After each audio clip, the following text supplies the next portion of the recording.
दोस्तों आज की इस वीडियो में सीएससी पोर्टल से एनएसडीएल वाला पैन कार्ड बनाएंगे। तो सबसे पहले सीएससी से लॉगिन हो जाना है, फिर ऊपर ही सर्च बार में आपको टाइप करना है एनएसडीएल। एनएसडीएल की सर्विस का लिंक आपको यहाँ पर दिख जाएगा, आपको क्लिक हियर पर क्लिक करना है। उसके बाद में आप यहाँ पर देख पाएंगे application for allotment of new pan card. अब यहाँ से आप न्यू पैन कार्ड अप्लाई कर पाएंगे। हमें आपको यह बताते हुए खुशी हो रही है कि हमने डिजिटल सेवा पोर्टल में नई एनएसडीएल पैन प्रक्रिया जारी की है।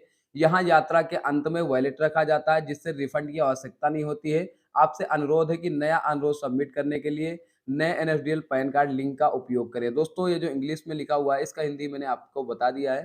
दोस्तों यहाँ पर क्या होता है कि आपको यहाँ पर रिफंड की आवश्यकता नहीं होती है। पैन कार्ड में जो यहाँ पर पेमेंट लगता है वो यहाँ पर लास्ट में लिया जाता है। तो लॉग इन डिजिटल सेवा पोर्टल पर कनेक्ट करने से पहले क्लिक हियर पर क्लिक करेंगे, फिर application for allotment of new pan card वाले नए वाले पेज पर आ जाएंगे। लिंक आपको डिस्क्रिप्शन में मिलेगा, वहां से डायरेक्ट आप आ सकते हैं, लॉगिन करेंगे यहाँ पर सीएससी के माध्यम से। उसके बाद में साइन इन पर क्लिक करेंगे। जैसे ही आप यहाँ पर लॉगिन हो जाते हैं सीएससी के माध्यम से, फिर आपका डैशबोर्ड कुछ इस प्रकार से दिखता है, आप देख सकते हैं। यहाँ पर बिल्कुल नया पोर्टल है, यहाँ पर सीएससी एनएसडीएल का पोर्टल है। यहाँ पर टोटल एप्लीकेशन और टोटल सक्सेस और पेंडिंग सारे एप्लीकेशन यहाँ पर आपको देखने को मिल जाते हैं। दोस्तों पहले क्या होता था कि पहले आपका पेमेंट लग जाता था, उसके बाद में आप फॉर्म कंप्लीट कर पाते थे। अब आप फॉर्म को पहले कंप्लीट करेंगे, फिर यहाँ पर अंत में वॉलेट या पेमेंट का ऑप्शन रखा गया है। दोस्तों जितने लोगों का यहाँ पर पेमेंट डिडक्ट हो जाता है उनका यहाँ पर 3 दिनों के भीतर ऑटोमेटिकली रिफंड हो जाता है। दोस्तों यहाँ पर डैशबोर्ड में देख पाएंगे कि न्यू पैन कार्ड और पैन कार्ड चेंज या करेक्शन या इनकम्प्लीट एप्लीकेशन, या फिर आप ट्रांजैक्शन की हिस्ट्री देखना चाहें तो लेफ्ट साइड में यहाँ पर सारे ऑप्शंस आपको मिल जाते हैं। न्यू पैन कार्ड एप्लीकेशन पर क्लिक करेंगे, तब आप देख पाएंगे कि यहाँ पर न्यू पैन एप्लीकेशन आपके सामने फॉर्म आ चुका है। ऑनलाइन एप्लीकेशन मोड सेलेक्ट करेंगे, स्कैन बेस ई साइन के माध्यम से करना चाहते हैं या फिर आप ई केवाईसी के माध्यम से अपना पैन कार्ड बनाना चाहते हैं। मोड को सिलेक्ट करेंगे। उसके बाद में यहाँ पर आप इम्पोर्टेंट इंस्ट्रक्शन में देख सकते हैं कि यहाँ पर जो भी फॉलोइंग है वो दिए गए हैं कि कैसे कैसे आपको यहाँ पर आगे वर्क करना है। दोस्तों सबसे पहले यहाँ पर टाइप सेलेक्ट करेंगे, यहाँ पर इंडियन सिटीजन सेलेक्ट कर लेंगे टाइप में। फिर उसके बाद में यहाँ पर कैटेगरी सेलेक्ट कर लेनी है, इंडिविजुअल सेलेक्ट करेंगे। उसके बाद में यहाँ पर पैन कार्ड का जो टाइप है दोबारा से फिजिकल कार्ड और ई पैन कार्ड दोनों सेलेक्ट कर लेंगे। उसके बाद में यहाँ पर आपको आधार कार्ड के अकॉर्डिंग अपना नाम यहाँ पर एंटर करना है, जो भी आपके आधार कार्ड में नेम है वही एंटर करेंगे। डेट ऑफ बर्थ आपको मंथ डेट ईयर आपको दोनों एंटर कर देना है यहाँ पर। उसके बाद में नीचे आप आएँगे, मोबाइल नंबर एंटर करेंगे, फिर ईमेल आईडी एंटर करेंगे, लास्ट में फाइनल आप सबमिट करेंगे। जैसे ही आप सबमिट करते हैं, आपके सामने यहाँ पर कुछ रिसिप्ट जनरेट हो जाती है, आप देख सकते हैं। यहाँ पर एप्लीकेशन फॉर्म की जो डिटेल है, वो सारी कुछ डिटेल भी आपको देखने को मिल जाती है। अब दोस्तों क्या करेंगे, क्रॉस चेक कर लेने के बाद प्रोसीड टू एनएसडीएल पोर्टल पर क्लिक करेंगे। जैसे इस पर क्लिक करते हैं, अब आप यहाँ पर देख पाएँगे कि जो लोकेशन की सर्विस है, वो आपको इनेबल करनी होती है। दोस्तों इनेबल करने के लिए आई एग्री पर क्लिक करेंगे और लोकेशन सर्विस को अलाउ कर देंगे। चलिए मैं एग्री कर लेता हूं और लोकेशन सर्विस को यहां पर अलाउ कर लेंगे। लोकेशन सर्विस जैसे ही आप अलाउ कर लेते हैं, आप यहां पर दोबारा से लॉगिन वाले पेज पर आ जाएंगे। अब आप यहां पर tax information network of income tax department की वेबसाइट से लॉगिन करेंगे। अगर आपने लॉगिन नहीं किया हुआ है तब आप पहले रजिस्टर भी कर सकते हैं। अगर आपने रजिस्ट्रेशन नहीं किया है तो रजिस्ट्रेशन कर लिया तो मोबाइल नंबर डालेंगे, फिर यहाँ पर ओटीपी जाएगा। ओटीपी डाल के जैसे ही आगे बढ़ते हैं, आप यहाँ पर केवाईसी वाले पेज पर आ जाएँगे। सिंपली आपने एप्लीकेशन टाइप, कैटेगरी वगैरह फिल कर लिया, आधार कार्ड नंबर डालेंगे, टाइटल अपना सिलेक्ट करेंगे। टाइटल के बाद में यहाँ पर अपना नेम एंटर करेंगे। सबसे पहले यहाँ पर लास्ट नेम एंटर करना है, फिर फर्स्ट नेम एंटर करेंगे। मिडिल नेम है तो डालेंगे, नहीं तो ब्लैंक ही छोड़ देंगे। अब दोस्तों आगे बढ़ते हैं। डेट ऑफ बर्थ आपकी एंटर ही रहेगी। जेंडर का आपको सिलेक्शन कर लेना है, जो भी आपका जेंडर है वो सिलेक्शन करेंगे, मेल है फीमेल है, अपने अकॉर्डिंग सिलेक्शन कर पाएँगे। ऑडियो की लैंग्वेज यहाँ पर सिलेक्ट कर सकते हैं अगर आप सुनना चाहें। उसके बाद में यहाँ पर लास्ट में आपको कॉन्सेप्ट मिलता है, कॉन्सेप्ट को आपको आई एग्री कर लेना है। चलिए मैं यहाँ पर लैंग्वेज सेलेक्ट कर लिया हूँ ऑडियो की। अब यहाँ पर कॉन्सेप्ट को आई एग्री कर लेंगे। कॉन्सेप्ट को आई एग्री करने के बाद थोड़ा-सा नीचे आएँगे तो यहाँ पर सबमिट का ऑप्शन भी दिखता है दोस्तों, सबमिट पर क्लिक करेंगे। जैसे ही आप सबमिट पर क्लिक करते हैं, आप आगे पेज पर दूसरे पहुँच जाएँगे। अब यहाँ पर आपको एप्लीकेंट की इन्फॉर्मेशन वाले पेज पर पहुँचा दिया जाएगा। आधार के अकॉर्डिंग यहाँ पर नेम एंटर करना है, एप्लीकेंट डिटेल आपने यहाँ पर नीचे आ जाना है और जो भी डिटेल आपने फिल की है वो सारी डिटेल आपको देखने को मिल जाती है दोस्तों। यहाँ पर आपको नीचे भी देखने को मिलता है कि आपके पैन कार्ड पे प्रिंटेड नेम कौन-सा आने वाला है और आपका कोई अदर नेम है तो यहाँ से यस करके नाम दे सकते हैं। फिर आगे बढ़ेंगे, यहाँ पर पेरेंट की डिटेल आ जाएगी। अब यहाँ पर आपको पेरेंट की डिटेल एंटर करनी होती है, तो सबसे पहले यहाँ पर ऑप्शन मिलता है आपको। अगर आप यहाँ पर मदर का नाम सिंगल चूज़ करना चाहते हैं तब आप यहाँ पर यस करेंगे, नहीं तो नो पर सिलेक्शन कर लेंगे। उसके बाद में यहाँ पर फादर्स का नाम एंटर करेंगे। सबसे पहले लास्ट नेम एंटर करना है, याद रहे आपको, फिर फर्स्ट नेम एंटर करना है, फिर मिडिल नेम एंटर करना है।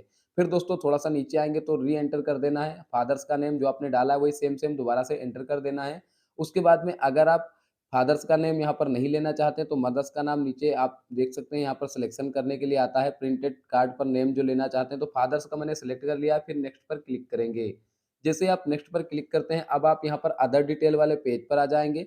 यहाँ पर कुछ ही सेक्शंस हैं जो आपको कंप्लीट करने होते हैं। अब आपको सोर्स ऑफ इनकम यहाँ पर अपनी सिलेक्ट कर लेनी है। चलिए मैं यहाँ से सिलेक्ट कर लेता हूँ। आपकी जो भी इनकम सोर्स है वो यहाँ से सिलेक्शन करेंगे, उसके बाद में डाटा फिल करेंगे। तो यहाँ पर इनकम फ्रॉम हाउस प्रॉपर्टी, तो यहाँ पर मैं सिलेक्ट कर ले रहा हूँ। फिर थोड़ा-सा आगे बढ़ेंगे, यहाँ पर telephone number and email ID दिखेगी। आपने पहले ही एंटर कर लिया है। अब आप स्क्रॉल करते हुए नीचे आ जाएँगे।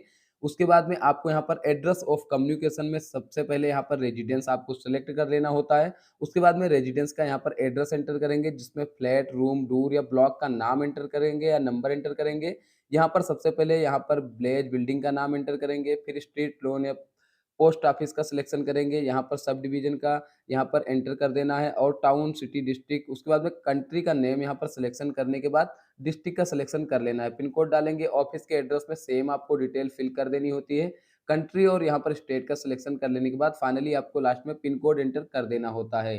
दोस्तों अगर आपके पास अपॉइंटिंग रिप्रेजेंटेटिव कोई असेस है तो आपको यस कर देना है या फिर नो आप रहने देंगे, फिर आप आगे बढ़ेंगे। चलिए मैं यहाँ पर आगे बढ़ जाता हूँ। जैसे आप यहाँ पर अदर डिटेल में सारी डिटेल यहाँ पर कम्युनिकेशन की एंटर कर लेते हैं, फिर नेक्स्ट करेंगे। फिर आपके सामने यहाँ पर आ जाता है एवो कोड, तो आपको यहाँ पर कोड नहीं मिलता। एरिया कोड हो गया या फिर आपका रेंज कोड हो गया, तो ये नहीं मिलता, तो पिन कोड डालेंगे सिंपली और नीचे आपको यहाँ पर चूज़ करने के लिए आता है इंडियन सिटीज़न सेलेक्ट करेंगे, फिर यहाँ पर स्टेट का सिलेक्शन करेंगे और यहाँ से आप अपने कोड को यहाँ पर खोज पाएँगे। सिटी का सिलेक्शन कर लेंगे, जैसे स्टेट का सिलेक्शन कर लेते हैं। सिटी का सिलेक्शन कर लेने के बाद नीचे आपके सामने यहाँ पर आपके सर्किल के जो भी यहाँ पर कोड हैं वो दिख जाएँगे, जिस जौन से कोड पर आप यहाँ पर क्लिक करते हैं वो सेलेक्ट हो जाता है। फिर नेक्स्ट करेंगे। अब यहाँ पर डॉक्यूमेंट डिटेल वाली पेज पर आ जाएँगे, तो सभी में आपको proof of identity, proof of address और डीओबी ये सारा कुछ में आधार कार्ड सेलेक्ट कर लेना है, प्लेस का नाम एंटर करेंगे, आगे बढ़ जाएँगे। अब आपके सामने ये प्रीव्यू आ जाएगा, प्रीव्यू आपको क्रॉस चेक कर लेना है, उसके बाद में कुछ एडिट करना चाहे तो एडिट कर सकते हैं, नहीं तो कन्फर्म करेंगे। फिर आप की ई-केवाईसी ऑथेंटिकेशन वाले पेज पर आ जाएँगे। अब आपको फाइनली यहाँ पर बायोमेट्रिक बेस ई-केवाईसी करना है या ओटीपी बेस ई-केवाईसी करना है, आप कोई भी सिलेक्शन कर सकते हैं। ओटीपी बेस करते हैं तो ओटीपी आपके नंबर पर आ जाता है, डाल के सबमिट करेंगे, आपका ई-केवाईसी सक्सेसफुल हो जाएगा, आप देख सकते हैं। इस प्रकार से आप बहुत ही आसानी से केवाईसी कर सकते हैं, फिर आप ओके करेंगे। ओके कर लेने के बाद आपकी रिसिप्ट जनरेट हो जाती है। अब आपको सिंपली लास्ट में फाइनल पेमेंट करना होता है। तो दोस्तों पे नाउ पर क्लिक करेंगे। जैसे ही आप यहाँ पर पे नाउ पर क्लिक करते हैं, आपको यहाँ पर सीएससी के वॉलेट पर भेज दिया जाता है। पासवर्ड डालेंगे, पासवर्ड एंटर कर लेने के बाद वैलिडेट पर क्लिक करेंगे। जैसे आप वैलिडेट कर लेते हैं, फिर पिन डालेंगे, पे करेंगे। पेमेंट सक्सेस हो जाने के बाद सिंपली आपकी यहाँ पर जो फाइनल रिसिप्ट है वो जनरेट हो जाती है। आप देख सकते हैं योर एप्लीकेशन सक्सेसफुली सबमिटेड हो चुका है। अब यहाँ से एक्नॉलेजमेंट नंबर भी आपको देखने को मिल जाता है। तो दोस्तों सिंपली इसे आप प्रिंट करके कस्टमर को दे सकते हैं या फिर अपने पास रख सकते हैं। इसके बाद 3 दिनों के भीतर आपके मेल पर पीडीएफ भी प्राप्त हो जाता है। दोस्तों यहाँ पर अगर आप स्टेटस चेक करना चाहते हैं तो सिंपली आपको लिंक डिस्क्रिप्शन में मिलेगा। डायरेक्ट आप यहाँ पर एनएसडीएल की ट्रैकिंग वाली लिंक पर क्लिक करके वेबसाइट पर आ सकते हैं। एप्लीकेशन टाइप में पैन कार्ड सेलेक्ट करेंगे, एक्नॉलेजमेंट नंबर डालेंगे, कैप्चा कोड डाल के सबमिट करेंगे। जैसे आप सबमिट करते हैं, आप अगले दिन सर्च करते हैं, तब आपकी यहाँ पर डिटेल्स शो हो जाती है। दोस्तों इस प्रकार से बहुत ही आसानी से आप अपने पैन कार्ड को एनएसडीएल से सीएससी के माध्यम से बना पाएँगे।